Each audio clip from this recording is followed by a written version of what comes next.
carried a strategic mission: destroy the Tuapse oil export port, a logistical artery that brings Russia over $6 billion per year, pumping the lifeblood that keeps its war-strained and sanctions-struck economy barely alive. A strike here would not only cripple a strategic energy hub, but also deliver a direct blow to the very war budget Moscow relies on to sustain its invasion. Inside the command center, live imagery from a Beaver reconnaissance UAV appeared on the main display. The pier zone, where towering distillation columns were operating at maximum capacity. None of them knew tonight would be different, because Ukraine was about to deliver a devastating surprise. Those manifold pipelines pumping 240,000 barrels of oil per day would become instruments of death within minutes. And the 2 Flamingo missiles on their way were not alone. Once launched, they would need roughly 32 minutes to reach the target, more than enough time for Russian radar to detect and intercept them. Ukraine had calculated everything. Earlier, at 12:35 a.m., from a mobile launcher on the Kherson front, 12 UJ-22 drones had quietly taken off, flying in a dispersed low formation at altitudes under 165 feet, skimming the western coastline near Tuapse. Their mission was not only reconnaissance, they were also kamikaze assets meant to draw the full attention of Russian air defenses, clearing a path for the Flamingo missiles approaching from the north along a terrain-hugging route that bypassed radar checkpoints and headed straight for the deep-water terminal, soon to be engulfed in flames. At 1:15 a.m., the UJ-22 drones completed their approach arc. Now, only 23.6 miles from the target, they began entering the coverage zone of Russian air defense radar. As predicted, faint red blips began appearing on the Tuapse Port Coordination Center's radar display. First 3, then 5. Within 6 seconds, the entire southwest quadrant of Tuapse was flooded with 12 faint radar returns spread like a fan-shaped formation, heading straight for the port. Their radar cross-section, RCS, of 0.08 to 0.1 square meters placed them below the typical cruise missile alert threshold. This time, the duty officer didn't dismiss them. After several costly mistakes in previous weeks, he was more cautious, analyzing the pattern carefully. But just seconds after appearing, the blips began breaking formation. Some drones rose slightly, others dipped, mimicking the chaotic movement of seabirds caught in coastal winds. On the 1RS-2-1E radar screen, their flight paths were no longer linear.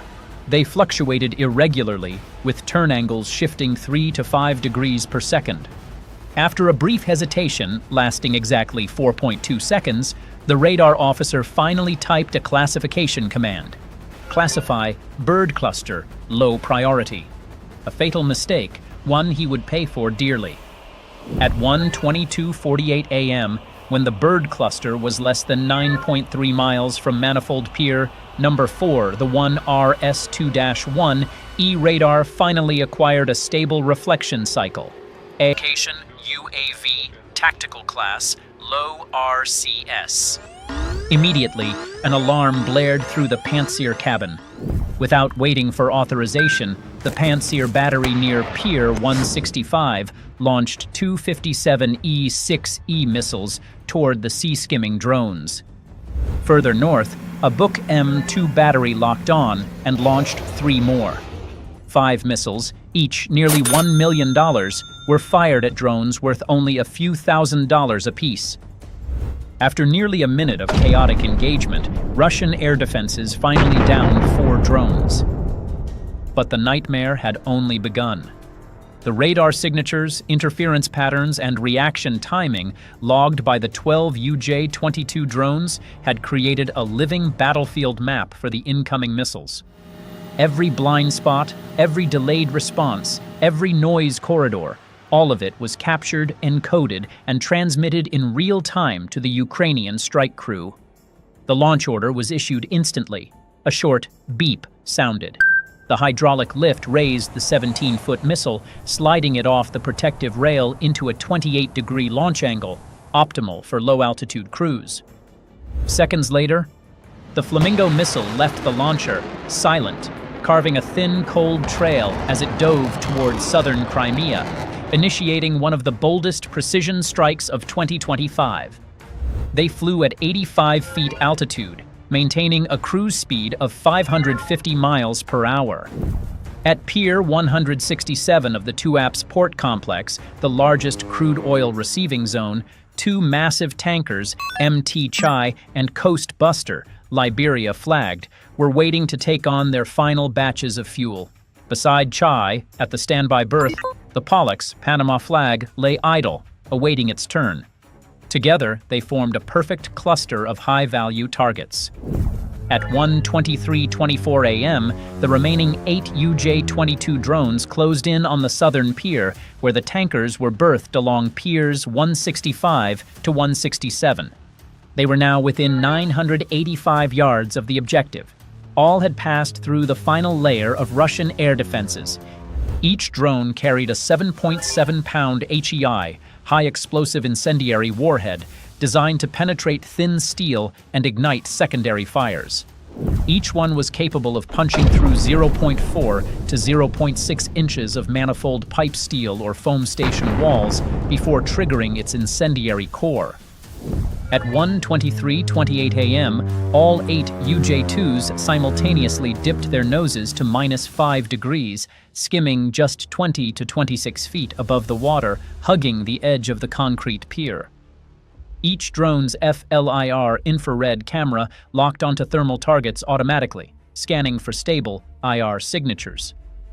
Once FLIR confirmed a target with over 98% confidence, the onboard controller activated kamikaze mode. 8 drones became 8 flying warheads.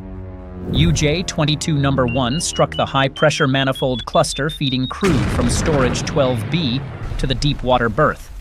The 0.55-inch steel shell failed instantly. The explosion ruptured distribution valve No. 2, sending crude oil spraying like a fire hose beneath MT Chai's hull, igniting instantly as RDX fumes met hydrocarbon vapor. A 100-foot sheet of flame rolled across the deck, licking under Chai's port side without breaching the hull. UJ-22 No. 2 smashed into the foam system control shed beside the manifold. The blast destroyed the pressure module and central control cabinet, knocking the entire firefighting grid offline. UJ-22 No. 3 dived into the electrical dispatch cabin, controlling heat flow and SCADA sensors for the pier. The explosion burned through the control boards, fiber lines snapped and melted, every measurement channel across the pier went dark. UJ-22 No. 4 hit the flexible transfer hose coupling on Pollux, which was preparing to receive 45,000 tons of crude. The impact severed the secondary joint. Oil spilled across the pier, heated by the spreading manifold fire.